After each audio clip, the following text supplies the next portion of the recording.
इलेक्ट्रिकचं ठेवून द्या तर बघता येईल. नाही लक्षात घ्या, वाद कशामुळे वाढत आहे अजून बी लोकांचा की तुम्ही कॅबिन अजून ठेवली, कॅबिन त्या दिवशी हटवण्याचं आपण कबूल केलं होतं, बरोबर आहे. परंतु जे हटवलं नाही त्याच्यामुळं लोकांमध्ये अजून विश्वास वाटत नाही आणि तो विश्वास संपादन करण्यासाठी आज सायंकाळपर्यंत तुम्ही हटवाई एवढीच या ठिकाणी तुम्हाला विनंती.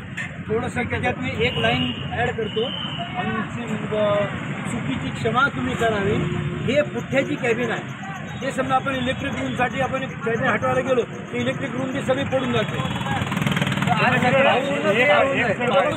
लोकांना हे करा ना, तर काय व्हायला लोकांमध्ये गैरसमज पसरत आहे आणि हा गैरसमज दूर करण्यासाठी तुम्ही बोला लोकांना की बाबा हे मी असं करत आहे ते करत आहे, त्याच्यामध्ये शंका निर्माण होत आहे, त्याच्यामुळे वातावरण पुन्हा बिघडत आहे. ही गोष्ट संध्याकाळपर्यंत पूर्ण क्लिअर होईल. आज करून टाकतो साहेब. जे दिरंगाई झाली, चुकी झाली त्याच्याबद्दल माफी द्या तुम्ही आम्हाला.